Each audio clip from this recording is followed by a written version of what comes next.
এই মাসটা এমন মাস, এই মাসে কোরআন নাজিল হয়েছে মানুষের জন্যে, হেদায়েতের জন্যে। 21শে রমজান কোরআন নাজিল হয়েছে। এই মাসটা রমজান মাস, এই মাসটা রহমতের মাস, এই মাসটা মাগফিরাতের মাস, এই মাসটা নজুলে কোরআনের মাস, এই মাসটা হেদায়েতের মাস, এই মাসটা আপনার জিহাদের মাস। এই ইসলামের প্রথম জিহাদ হয়েছে রমজান মাসে। 17 রমজান বদরের যুদ্ধ হয়েছে। অতএব বন্ধু, এই মাসটার ভিতরে অনেক কিছু লুকানো আছে, শুধু রোজা নয়। এই মাসে কোরআন নাজিল হয়েছে, নজুলে কোরআনের মাস, কোরআনের জন্মদিন রমজান মাসে লুকানো রয়েছে। এটা তেলাওয়াতের মাস, এটা ইবাদতের মাস, এটা মাগফিরাতের মাস, এটা রহমতের মাস, এটা বরকতের মাস, এটা জিহাদের মাস, এটা হেদায়েতের মাস, এটা নূরের মাস, অন্ধকার দুর্ভিতের মাস। এই মাসটার অনেকগুলি সম্মান লুকানো রয়েছে, আমাদের সামনে তত্তর করে এগিয়ে আসছে। এই জন্য কবি বলছেন, রমজানেরই রোজাদারের দুইটি খুশি, একটি খুশি ইফতারে, অপরটি হয় আল্লাহর দিদার রোজ হাসরের প্রান্তরে। এই লাইটটা বন্ধ কর, নিতে পারি না রে বা, মাথা ধরে যায়। অপরটি হয় আল্লাহর দিদার রোজ হাসরের প্রান্তরে।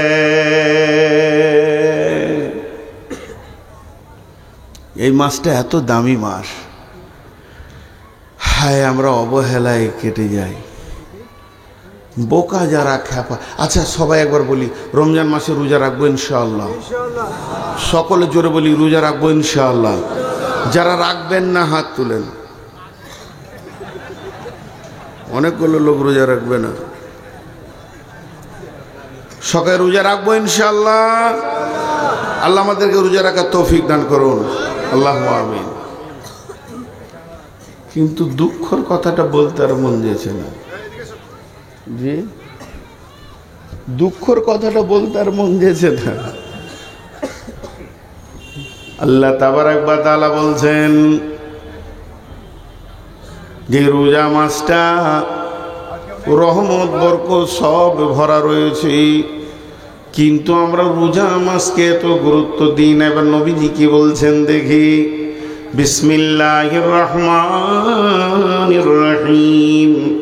ক্বালা রাসূলুল্লাহ সাল্লাল্লাহু আলাইহি ওয়াসাল্লাম, মান সামা রমাযানা ঈমানাও ওয়া ইহতিসাবা গুফিরা লাহু মা তাকাদ্দামা মিন জামবি ওয়া মান ক্বামা কিয়ামাল লাইলি ঈমানাও ওয়া ইহতিসাবা গুফিরা লাহু মা তাকাদ্দামা মিন জামবি ওয়া মান ক্বামা কিয়ামাল লাইলাতুল কদরি গুফিরা লাহু মা তাকাদ্দামা মিন জামবি।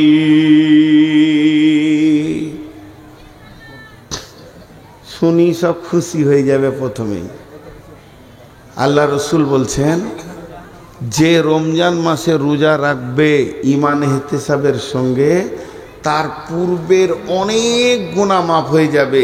আর কেউ বলেছে সব গুনাহ মাফ। খুশি লাগলো না?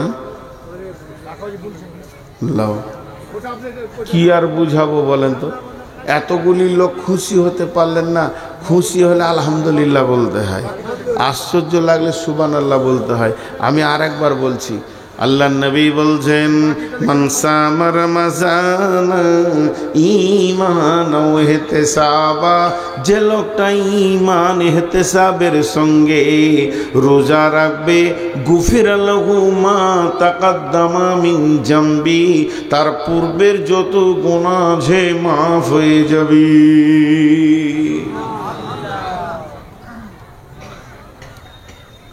ওমান কামা কিয়ামাল লাইলি কিয়ামাল লাইলি বলতে এখানে বলা হয়েছে মানে তারাবি, যে মানে প্রতিদিন পড়বে বাদ যাবে না। আল্লাহ তাবারাক ওয়া তাআলা বলছেন, নবীজি বলছেন, গুফিরা লাহু মা তাকাদ্দামা মিন জামবি, তার জীবনের পূর্বের অনেক গুনাহ মাফ হয়ে যাবে। জি, কত বড় খুশির কথা।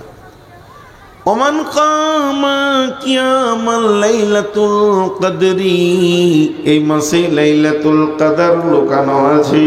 যদি কেউ লাইলাতুল কদর জেগে দেয়, গুফিরা লাহু মা তাকাদ্দামা মিন জামবি, তার জীবনের পূর্বে অনেক গুনাহ মাফ হয়ে যাবে।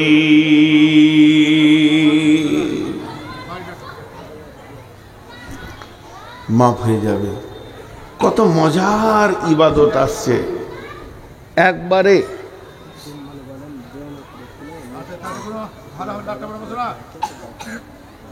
দেওনাপুর, কোন দেওনাপুর? কার ক্যাম্পারার মোস্তাক নাম বলেন, মোস্তাককে ডাকছে, তিনার বাবা অসুস্থ আছে। দেওনাপুরের মুস্তাককে আছে। মুস্তাক ভাই, আপনার আব্বা অসুস্থ, আপনার আব্বা ডাকছে। অবশ্যই আব্বা মায়ের ডাকে সব ছেড়ে চলে যেতে হবে।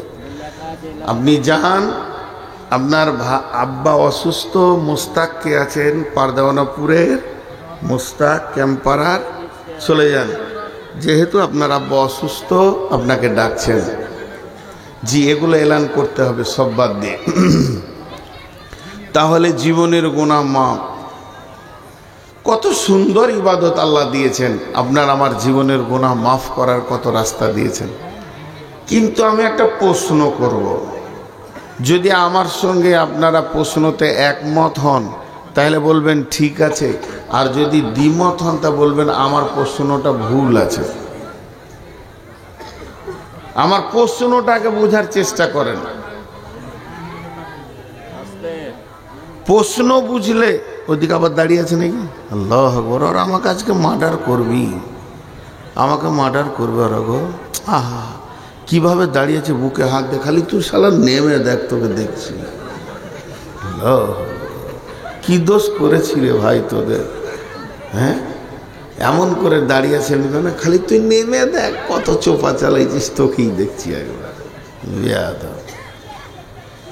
তো আমার প্রশ্নটা আগে বুঝেন।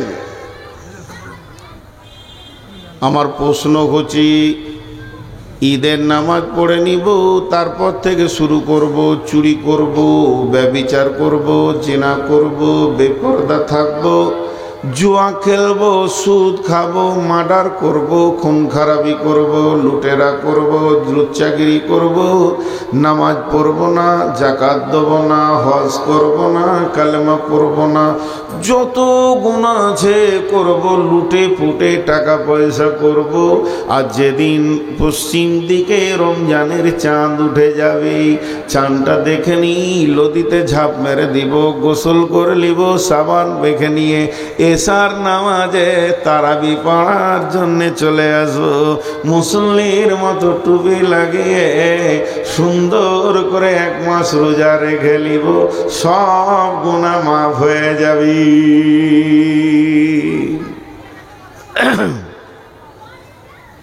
কথা বুঝাতে পেরেছি এবার?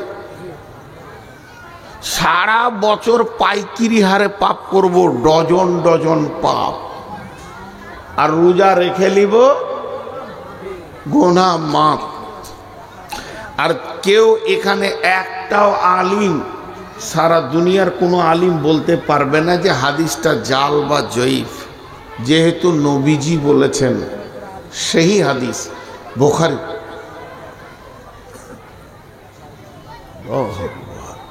কোথায় জলসা করতে এসছি বাপ? জি, সারা এলাকার লোক জি গোনায় আমার জর্জরিত হয়ে গেল। আর রমজানে এত সুন্দর করে রোজা রাখবো, একবারে রসুল যেমন করে রেখেছিল, একটা পাপ করব না। তাহলে জীবনের গুনাহ, কথা বলে না, জীবনের গুনাহ তা না এত নামাজ পড়া কি দরকার আছে।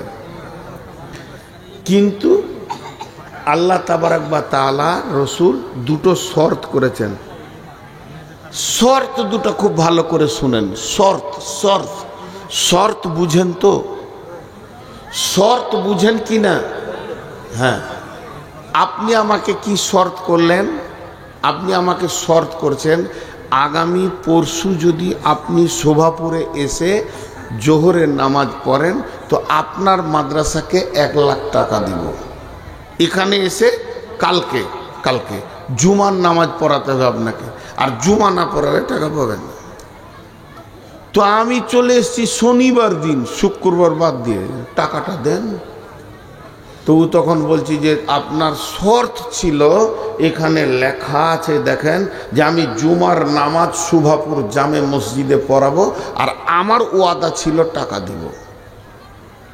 তখন আমি ওকে হালকা করে বলছি, আমি নাইলে আসিনি, তা আমার ওয়াদা নাইলে ভুল হয়ে গেছে, তো তুমি কেন ভুল করবে? এটা ঠিক হচ্ছে কি? এটার নাম শর্ত লয়। শর্ত হচ্ছে জুমা পড়ানোর সাথে টাকাটা জয়েন্ট হয়ে আছে। আমি যখনই জুমা পড়িনি অটোমেটিক আপনার ওয়াদাটা বাতিল হয়ে গেছে। আপনি খুশি হয়ে দিলে দিতে পারেন, না দিলে আর আপনার গুনাহ হবে না। এটা বলে শর্ত। তো আল্লাহ রসুল দুটো শর্ত করেছেন, দুটো শর্ত। ওই রোজাতে গুনাহ মাপ হবে তার জন্য দুটো শর্ত করেছেন। দেখেন আমি শর্তগুলো দুবার করে বলবো। বিসমিল্লাহির রহমানির রহিম। মান সামা রমজানা ঈমানাও ঈমানাও ঈমানাও ওয়াহতিসাবা ওয়াহতিসাবা ওয়াহতিসাবা গুফিরা লাহু মা তাকাদ্দামা মিন জামবি। যে লোকটা রোজা রাখবে ঈমানকে এহতেসাবকে সঙ্গে নিয়ে, ঈমান আর এহতেসাব এই দুটি জিনিসকে সঙ্গে নিয়ে রোজা রাখবে, আল্লাহর নবী বলছেন উম্মত তুমি নিশ্চিত হয়ে যাও, তোমার গুনাহ মাফ হয়ে যাবে। এটা কি বোতলের ভিতরে? এটা কি? কিন্তু আমি বলছি শরবত। যদি শরবত হয় এর সঙ্গে কি থাকতে হবে? চিনি যদি না থাকে, লেবু যদি না থাকে, তো ওটাকে কেউ শরবত বলবে? বলবে না। তো যে রোজাতে ওই দুটি জিনিস নাই, ঈমান আর এহতেসাব, ওটা রোজা লয়, ওটা উপোস। ঈমান আর এহতেসাব থাকতে হবে।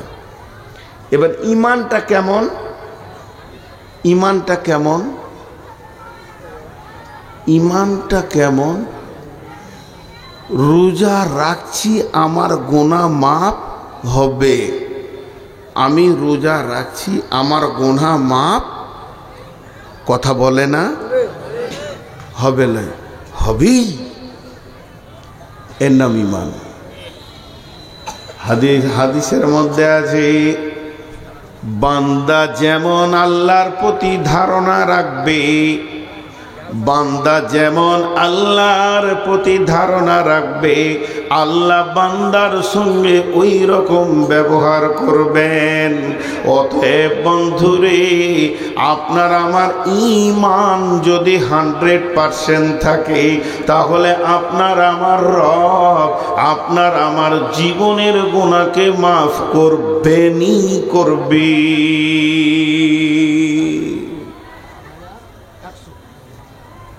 রোজা রাখছে তো মনে মনে ভাবছে মাফ হতেও পারে, নাও পারে। হবে এরকম মনে মনে চলবে? আপনারা ধ্যান দেন আমার কথাগুলোতে, চলবে না। একটা উদাহরণ দিই। হাত তুলে দোয়া বিদআত। বড় বড় আলেমরা বলছে ভাই আমি ফতোয়া দিচ্ছি না, ফতোয়া দেওয়ার মতো আমার ইলম নাই, উদাহরণ দিচ্ছি।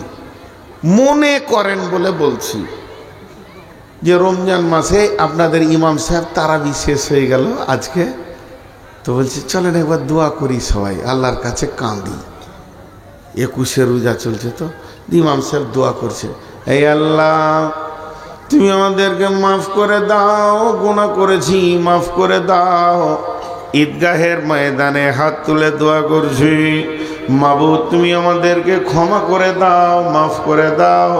জেনা করেছি মাফ করে দাও, চুরি করেছি মাফ করে দাও।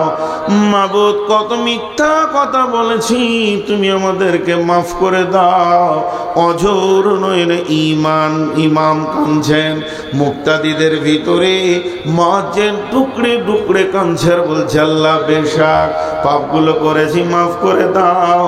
এরই ভিতরে হাজি সাহেব কাঁদছেন, গাজী সাহেব কাঁদছেন, গায়ের মাস্টার সেও বলছে মাবুদ বেশাক অনেক গুনাহ করেছি, তোমার নবী বলেছে রোজাতে গুনাহ মাফ হবে।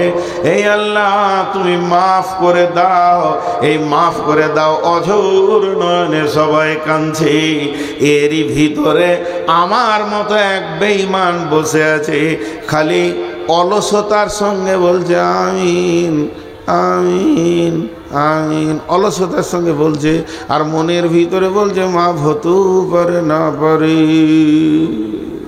আল্লাহ বলছে এটা চলবে না, বিশ্ব নবী বলতে চলবে না।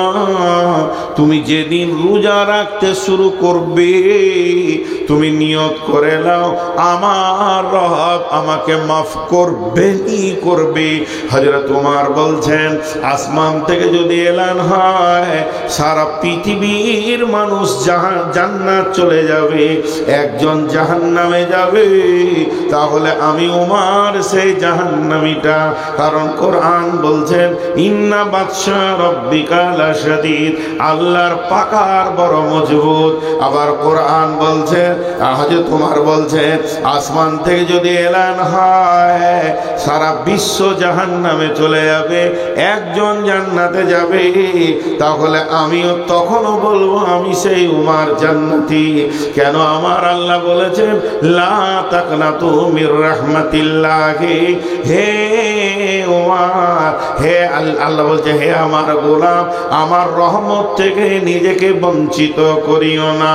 তার মানে হচ্ছে আমার রব এত বড় মাফ করনে ওয়ালা, একটা লোক পাপ করতে করতে যদি আসমান জমিনকে ভরে দেয়, জায়গা না থাকে, পাহাড় পাহাড় পরিমাণ পাপ করে, তারপরে ও যদি চোখের পানিতে রবের কাছে মাফ চায় তাহলে আল্লাহ তাকে মাফ করে দেবেন।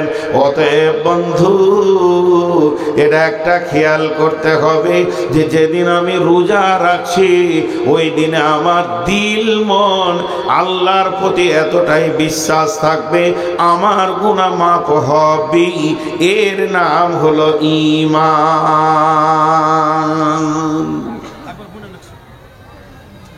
এর নাম ঈমান।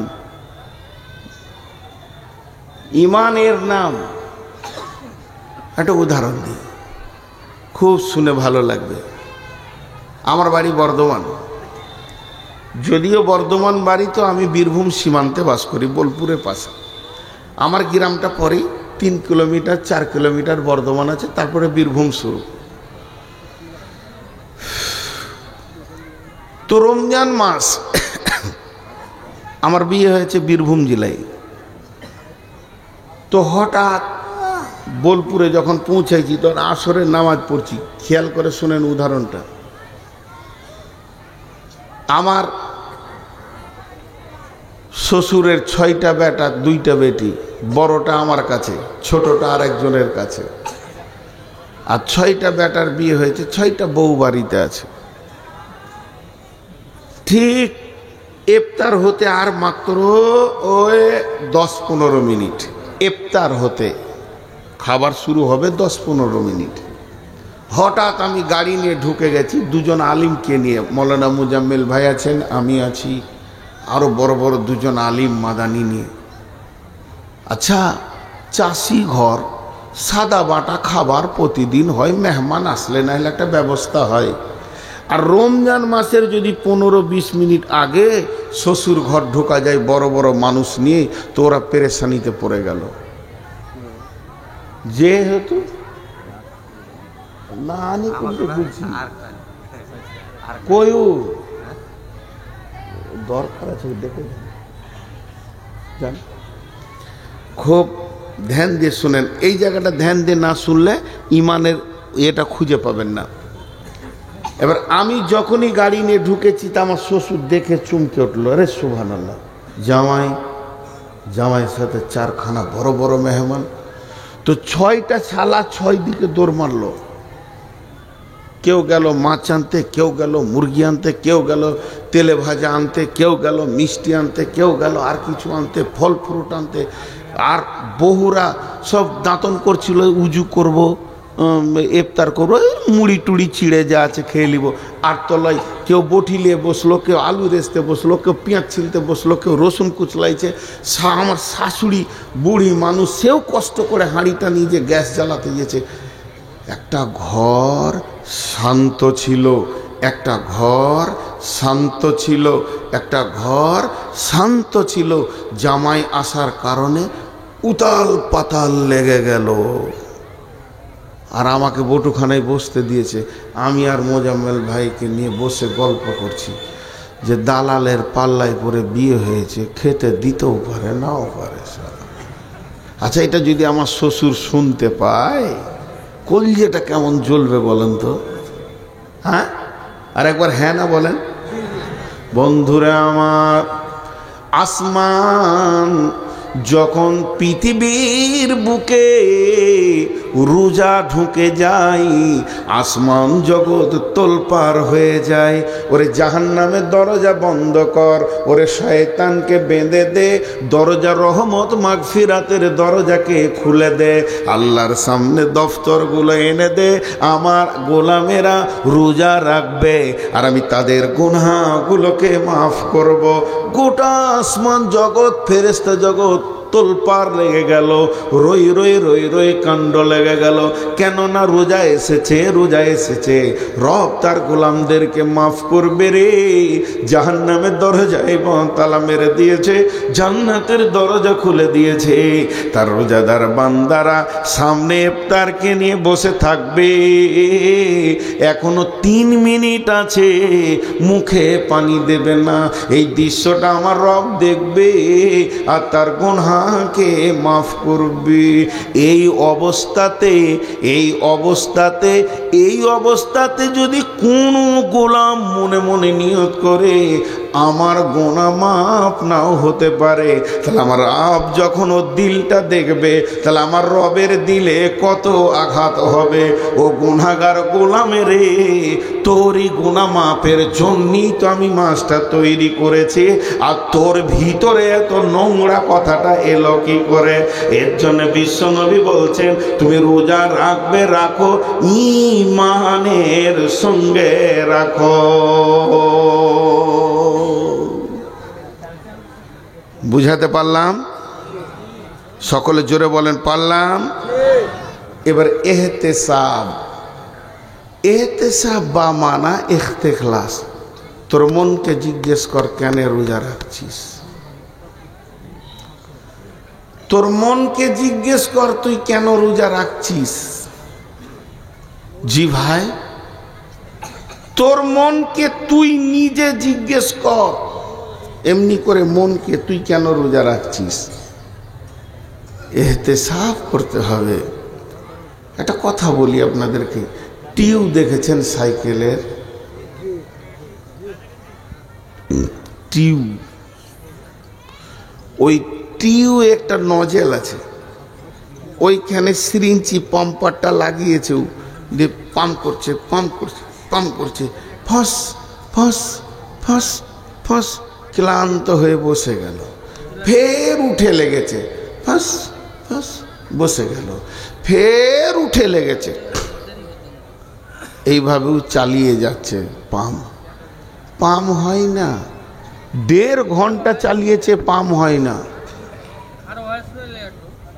একটু বন্ধ রাখি নাকি তোমার জন্যে? একটু ফোনে কথা চলছে, আপনারা একটু সবর করে নেন। লাও, বলে লাও। কত খেয়াল আমাকে রাখতে হয়। তো আপনারা আমার দিকে ধ্যান দেন। 1.5-2 ঘন্টা একটা টিউব পাম্প হবে না? পাম্প হয় না। এখন এক মুরব্বী ওইদিকে পার হয়ে যাচ্ছে, বলছে দাদু, বলে কি রে, পাম্প যে হয় না, নতুন টিউব, এক্ষুনি দোকান থেকে আনলাম। তো ও তখন ওর দাদু লাঠি করে এমনি করে টিউটা লাটতে লাটতে বলছে, তোর টিউ যে কাটা রে, 1 ইঞ্চি কাটা, নতুন টিউ, এদিকে তাকান, 1 ইঞ্চি কাটা, বেশি নয়। তোকে বলছে তোর টিউ যে কাটা। ও তখন হালকা করে মুচকিয়েছে, বলছে আমি কেটেছি। কথা বুঝতে পেরেছেন? ও নিজে কেটে এবার পাম্প করতে শুরু করেছে। আপনারা বলেন পাম্প হবে? সকলে জোরে বলেন হবে। 5 ঘন্টায় হবে, 5 দিনে হবে। সূরা ইয়াসিন পরে পাম্প করলে হবে কি? আইতাল কুরসি পরে পাম্প করলে হবে না। তার কারণ সারা জীবন যদি চালিয়ে যায় কাটা টিউ পাম্প হবে না। নিজে কেটে পাম্প করতে লেগেছে, এর মতো বড় বৈজ্ঞানিক আর পৃথিবীতে নাই। আল্লাহ তাবারাক ওয়া তাআলার রাসূল বলছে এহতেসাব বা মানে ইখতিলাস, তার মানে হচ্ছে কিছু লোক আছে, আপনাদের এলাকায় আছে কিনা জানি না, এরা কাটা টিউবে পাম্প করে। কিছু লোক আছে তারা রমজান মাসের চাঁদ যেই উঠে যাবে গোসল করে মসজিদ ঢুকে যাবে, যেদিন ঈদ হয়ে যাবে মসজিদ থেকে পালিয়ে যাবে।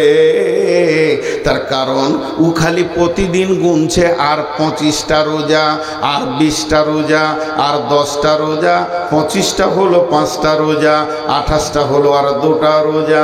যখনই 30-এ চাঁদ উঠে গেল বীর বীর বীর বীর করে মসজিদকে বলছে, মসজিদ রে অনেক আসা যাওয়া করলাম, মাফ করে দিস, বেঁচে থাকলে সামনে বছর দেখব, সময় পেলে জুমাতে দেখব। এখন চললাম ঈদগাহে গিয়ে দুপুদুপি করে নামাজ পড়ে নিল।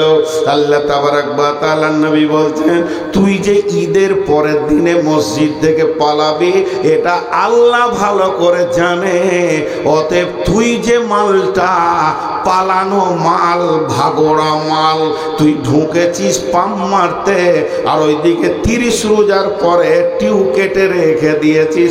তোর মতো বেঈমান যদি 70 বছর রোজা রাখে একটাও কবুল হবে না। এই মাল আপনাদের এলাকায় আছে? নাই, আলহামদুলিল্লাহ অনেক আছে। ঠিক রোজা হয়ে গেলে ঈদ পরি কেটে পড়ে, ওকে অত জাল লাগছে, এই ল্যাব দিব, হ্যাঁ এত জাল লাগছে তোমাকে, বুড়া মানুষের মতো চট গায়ে দিয়ে দিয়েছে খেপা। হ্যাঁ কত তো কাটা টিউবে পাম্প হবে না। আমি দৌড়ছি, হঠাৎ মোটর সাইকেল নিয়ে শ্বশুর বাড়ি, উদাহরণগুলো মন দিয়ে শুনবেন, গিয়ে আমার বড় শালাকে বলছি আসসালামু আলাইকুম ভাই, ভালো আছেন? কি ব্যাপার হঠাৎ এরকম করে কোনো কাপড় চুপড় যে ভালো পরিষ্কার পড়ছে? আর বলি আর না, মাথা খারাপ। বলি আমি তাড়াতাড়ি এসেছি, কি হলো বলেন? বলে আমার বাড়ির পাশেই রোড সাইডে 10 কাঠা জায়গা, 4 লাখ টাকা করে কাঠা চলছে এলাকায়। ও বেচারা চাপে পড়ে 3 লাখে দিয়ে দিচ্ছে আমাকে। যাইলে 10 কাঠা জায়গা 30 লাখ টাকা লাগবে ভাই। আমার 25 লাখ জোগাড় হয়ে গেছে, 5 লাখ দিতেই হবে।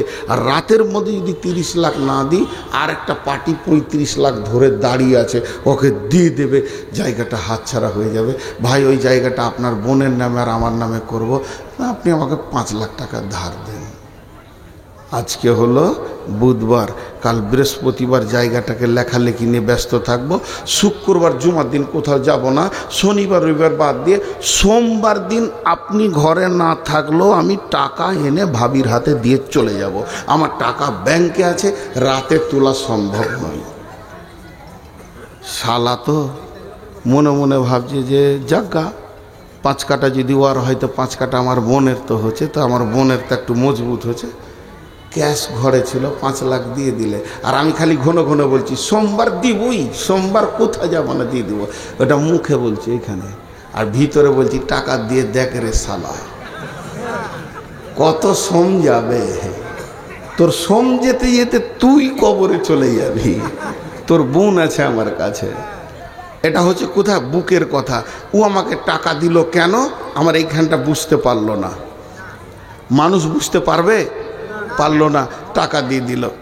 কিন্তু একবার আপনি বলেন ও বুঝতে পারলো না। তা আমি যে রোজার পর থেকে পালাবো, আল্লাহকে বলছি খালি গোনাটা মাফ করে দে, তারপরে কেটে পড়বো। আল্লাহ কি জানে না? যারা বলেন, গাঁওয়ালা বলছে মুসাল্লি এলো, মুসাল্লি গেল। ইমাম বলছে মুসাল্লি এলো, মুসাল্লি গেল। মাস্টার বলছে মুসাল্লি এলো, মুসাল্লি গেল। সবাই বলছে মুসাল্লি এলো গেল। আর আমার রব আসমান থেকে বলছে চিটিং বাজেলো, আর মসজিদ থেকে চিটারি করে চলে গেল। এর জন্য নবীজি বলছেন তুমি দুইটি জিনিসকে ঠিক করো। এক নম্বরে তুমি ঈমানকে ঠিক করো যে আমি রোজা রাখছি, আমার গুনাহ মাফ হবে। আর দুই নম্বরে তুমি ঠিক করো ইহতিসাব, যে আল্লাহ আমি যে পাপ করেছি তুমি মাফ করে দাও। আমার জীবদ্দশায় আমার জ্ঞান বশত দ্বিতীয়বার আর আমার দ্বারা এই পাপ হবে না।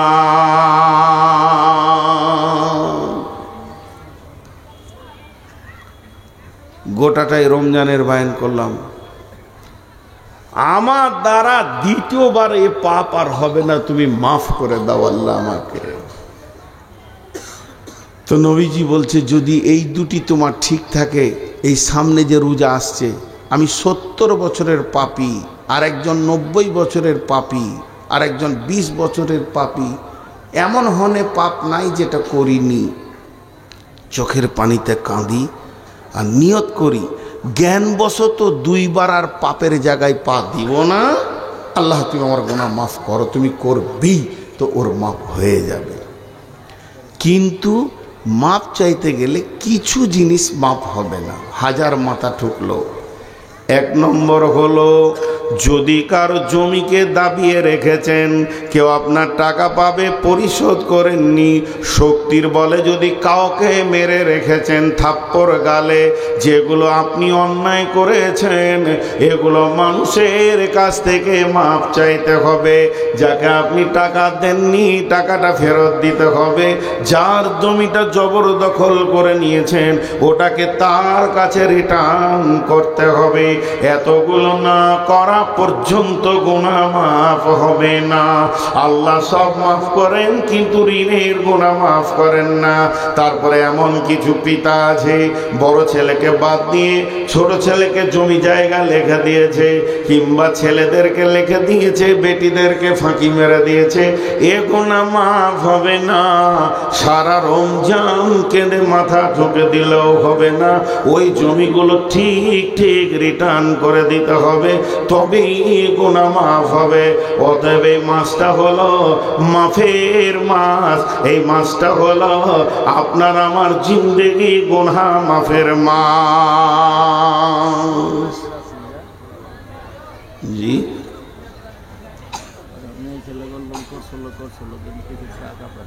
কত বলো? রাউন্ডে 22,362, দ্বিতীয় রাউন্ডে 60,767, টোটাল 83,129। দুইবারে মেয়েরা 83,129 টাকা দিয়েছে। আলহামদুলিল্লাহ। হ্যাঁ চিল্লাচিল্লি করেছে, চোপার জোর বলি টাকাটা দিয়েছে। দেন ও সামনে কেন, আপনি দেন, শুরু করেন। জি করছি। তো আমি আপনাদের কাছে বিসমিল্লাহ থেকে এই পর্যন্ত শুধু একটা বিষয়ের উপরে কথা বললাম, সেটা হলো রমজানের রোজা। রমজানের রোজা আমাদেরকে রোজা রাখতেই হবে যারা আমরা ফরজ। এবার কিভাবে রাখবেন, কোথা কি আছে, সুন্নত আছে, অজিব আছে, এগুলো মুফতিদের ব্যাপার। আমি শুধু ফাজাইলের উপরে কথা বললাম। আল্লাহ আমাদের সকলকে রোজা রাখার তৌফিক দান করুন, জোরে বলেন। তো এই যে রোজার ব্যাপারে প্রায় 2 ঘন্টা হতে চলল, 10 মিনিট কম আমি যা বায়ান শুরু করেছি তাতে। তো এই 2 ঘন্টাতে শুধু একটাই জিনিস বোঝাতে পারলাম যে আমাদেরকে রোজা রাখতে হবে।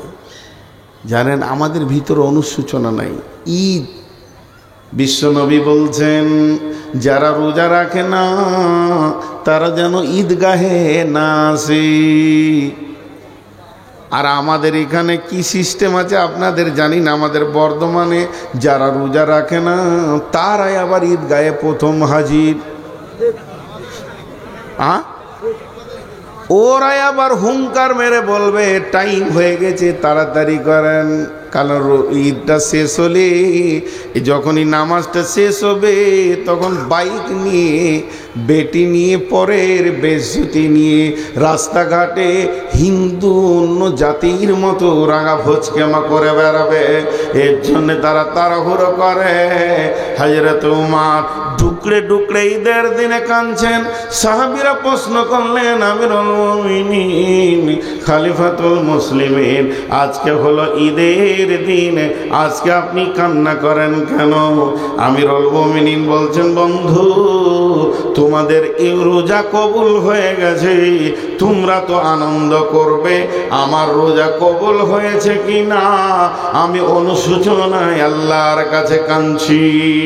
অতএব বন্ধু, রমজানের রোজা আল্লাহ তাবারক ওয়া তাআলা বললেন, ইয়া আইয়ুহাল্লাযীনা আমানু, হে ঈমানদারেরা, কুতিবা আলাইকুমুস সিয়ামু কামা কুতিবা আলাল্লাযীনা মিন ক্বাবলিকুম লাআল্লাকুম তাত্তাকুন।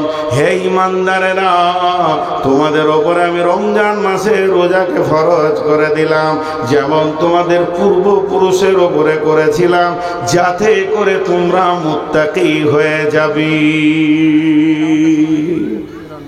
জি আল্লাহর গোলাম, এবার আপনারা বলেন, এতক্ষণ যে বায়ান শুনলেন এটা আপনাদেরকে কিছু দেওয়া হলো আল্লাহর তরফ থেকে?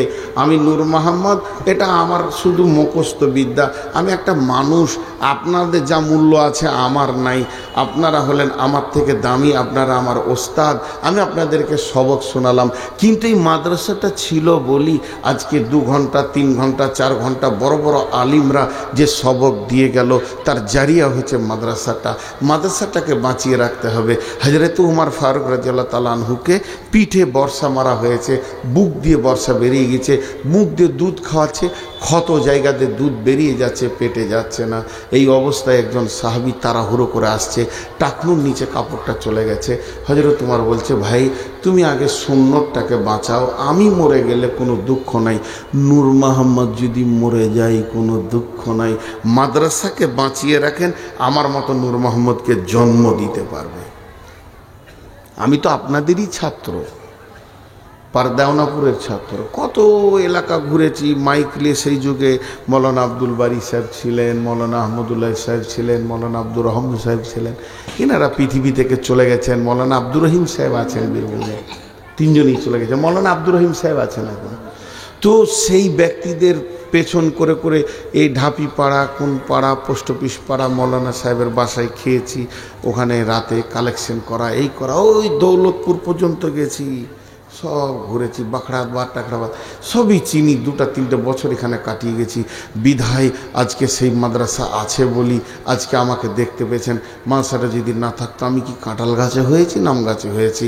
কোন আল্লাহর গোলাম আছেন এই মাদ্রাসাকে বাঁচার জন্য 10, 20, 50, যার কাছে যেমন আছেন, 1000 টাকা, 1000, 2000, 5000, 7000, 10000, আল্লাহর রস্তে বলেন, আল্লাহর রস্তে বলেন। আমি একদম পুরো 12:30টাই ছাড়বো। কামাল সাহেবের ছেলেরা সবাই মিলে আব্বার জন্য 10,000 টাকা দিয়েছেন। মাশাআল্লাহ, দেখেন কেমন, যেমন বাপ তেমনি সন্তান। আর কেউ আছেন আল্লাহর গোলাম, রসুলের উম্মত বলেন, আর ওই বক্তাকে নিয়েছেন? হ্যাঁ, মহিলাদের বললাম তো, হ্যাঁ ওটা তো বলছি। মা বোনেরা আপনারা কিছু কিছু করে দেন। আর এখানে একবার চাদর ভরেন, চাদর ভরেন, এদিকে ভাই এখানে চাদর দেন। বাচ্চারা, মাদ্রাসার ছাত্ররা, কই রে বাবা তোমরা একবার চাদর ধরে ঘুরে দাও বাবা। যার কাছে যা আছে দেন। আমার পরে আপনাদের কাছে বক্তা আসছেন মৌলানা সোহেল সালাফি, বয়সে আমার থেকে ছোট কিন্তু আলেম অনেক বড়, অনেক পণ্ডিত মানুষ, দিগ্গজ পণ্ডিত। ওনার বায়ানে আগুন ঝরে। তবে একটা কথা বলি, পৃথিবীতে যত ফুল তত সেন্ট, আলাদা আলাদা। আমার কাছে আলাদা স্বাদ পেলেন, ওনার কাছে আলাদা স্বাদ পাবেন। নিশ্চয়ই তিনি ভালো কথা বলেন বলি আজকে সমাজে বক্তা হিসেবে ঘুরছে। যদি উনি কিছুই না বলতে পারতেন তাহলে মানুষ ওনাকে নিতেন না। বিধায় আজকে উনি আসছেন, আমার পরে পরেই উনি রেডি হয়ে চলে আসছেন। এক্ষুনি আপনারা রেডি হয়ে যান, ওনার বয়ান হবে এবং খুব জ্ঞান গর্ব আলোচনা করেন এবং খুব অনেক ভদ্র বড় মাপের আলিম। এনার কথা যদি না শুনেন তো শুনবেন কার কাছে? আমার মতো একটা ছোটোখাটোর কথা শুনলেন এতক্ষণ, কিন্তু উনি হচ্ছেন অনেক বড় মাপের আলিম, শাইখুল হাদিস। তিনি এত সালাফি, তিনি এত বড় পণ্ডিত মানুষ যে ওনার এক একটা কথার ভিতরে অনেক ওজন ভরা আছে। আপনারা শুনবেন, আপনারা বসেন। আর এই চাদর একটা তো হবে না রে বাপ, আরও মাদ্রাসার ছাত্রগুলো কই রে বাবা, উঠো তোমরা দাও। আর কেউ আছেন 5-10 হাজার দেনেওয়ালা? আমি আপনাদের কাছে আর মাত্র 9 মিনিট আছি, আমি একদম 12:30তেই ছেড়ে দিব ইনশাআল্লাহ। আপনারা আল্লাহর ওয়াস্তে আপনারা দিতে থাকেন, চাদরের মধ্যে দিতে থাকেন, আল্লাহর ওয়াস্তে দিতে থাকেন। জি আল্লাহর এইদিকে আরো চাদর দেন না ভাই, ছাত্রগুলোকে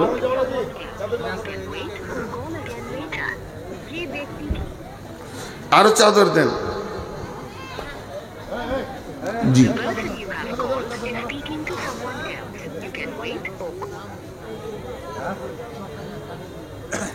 কি না?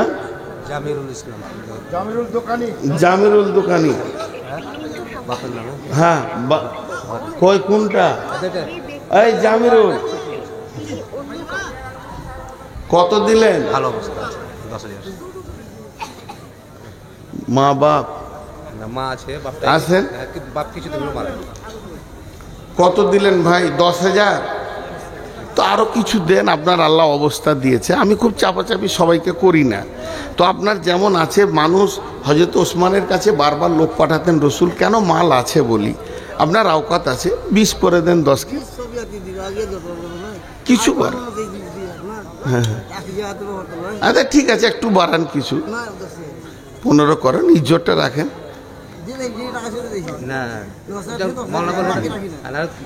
দেখেন আপনি আপনার ইচ্ছে, জবরদস্তি কিছু বলবো না। আর কেউ আছেন ভাই? এদিকে চাদর আরো 2টো দেন ভাই, একটা চাদর বলছে। জি দেন। আল্লাহর গোলাম, রসুলের উম্মত, যার কাছে যা আছে আল্লাহর রাস্তে দেন, আল্লাহর রাস্তে দেন, আল্লাহর জন্য দেন। জাযাকাল্লাহ, হাইয়াকাল্লাহ, বারাকাল্লাহ। জি মাব্বায়ের জন্য মাশাআল্লাহ 2000 টাকা। আর নাই? মাশাআল্লাহ, দেন। জাযাকাল্লাহ। এই আল্লাহ দানগুলো তুমি কবুল করে নাও, এদেরকে তুমি মাফ করো, ক্ষমা করো, দয়া করো। মা বাপের নামে, এই আল্লাহ, কেউ মায়ের নামে, কেউ বাপের নামে, কেউ ভাইয়ের নামে, বোনের নামে, যে যার নামে দান করছে মাবুদ, দানগুলো তুমি কবুল করে নাও, এদেরকে মাফ করে দাও, ক্ষমা করে দাও। রব্বুল আলামিন, তোমার বান্দারা যে যা নিয়তে দান করছে, নিয়তকে তুমি পুরা করে দাও। হায়াতে তৈবা দাও, রুজি রোজগারে তুমি বরকত দাও, হালাল উপার্জন করার তুমি তৌফিক দাও, আমিন। আর কে আছেন? দেন, চটচট করে দেন। আর সালাফিকে আনতে গেছে, নিয়ে আসেন ওনাকে। সালাফি ভাই চলে আসেন, আপনি চলে আসেন, মানে লোক এবার উঠে যাবে, না হলে আপনারা নিয়ে আসেন। এই কেউ যাও না, নিয়ে এসে। জাযাকাল্লাহ। রব্বুল আলামিন, তোমার বান্দাদের দানগুলো তুমি গ্রহণ করে নাও। হ্যাঁ, মা বাপের নামে 500 টাকা দান গ্রহণও করিও বলা তুমি। হ্যাঁ, আশরাফ আলী, এই আল্লাহ মা বাপের জন্য 500 টাকা দান করলো মাবুদ, এই দানকে তুমি কবুল করো। আশরাফ আলী 50 টাকা দান করেছে মাবুদ, এই দানগুলোকে গ্রহণ করে নাও। এই আল্লাহ বাবা মায়ের নামে 500 টাকা 2টি যুবক করে গেল দান, দানকে মাওলা তুমি করিও গ্রহণ। যে নিয়তে, যেই আশাতে করে আছে দান, কবুল করিবে আল্লাহ তুমি মেহেরবান। এই যে বোতল, এই বোতল কার? জাযাকাল্লাহ। আর কেউ আছেন? আল্লাহর গোলাম, মাদ্রাসার জন্য দেন, আল্লাহর জন্য দেন, আল্লাহর মহব্বতে দেন। হ্যাঁ, এসছে তো, উপরে আছে। যে জাযাকাল্লাহ, হাইয়াকাল্লাহ, বারাকাল্লাহ, আলহামদুলিল্লাহ। আরো চাদর লাগবে রে বাবা, মাত্র 1-2 চাদর, এতগুলো ছেলে মাদ্রাসার। জি দেন। 500 টাকা, 1000 টাকা। মাদ্রাসা, এত বড় মাদ্রাসা আমি ভাবতে পারিনি, বহুত দিন আসিনি সভাপতি, আজকে এসে চিনতেই পারছি না কিছু। জি কিছুই চিনতে পারছি না। জি আল্লাহ কি পরিবর্তন এখানে। সেই আগে আসতাম তখন পাটের জমি ছিল। দেন আল্লাহর বান্দা। কই রফিকুল কত দিছ? আল্লাহু আকবার। দেখেন কত পরের জামানার মানুষ একসাথে পড়েছি, আজকে চিনা মুশকিল দুইজন দুইজনকে। জি আল্লাহর রাস্তে দেন, যার যার কাছে যা আছে দেন, বেশি থেকে বেশি চাদরে দেন, 10, 20, 50 একদম চাদরে দেন, এখলাসের সঙ্গে দেন। আল্লাহ আপনার দানকে কবুল করবেন। জি কই আল্লাহর বান্দা আছেন? দেন দেন আল্লাহর রাস্তে দেন। জাযাকাল্লাহ। এ আল্লাহ তোমার বান্দাদের দানগুলো তুমি গ্রহণ করো। মা বাপের জন্য 400 টাকা দান গ্রহণ করে আল্লাহ তুমি মেহেরবান। যে নিয়তে যে আশাতে করে গেল দান কবুল করিয়া তুমি।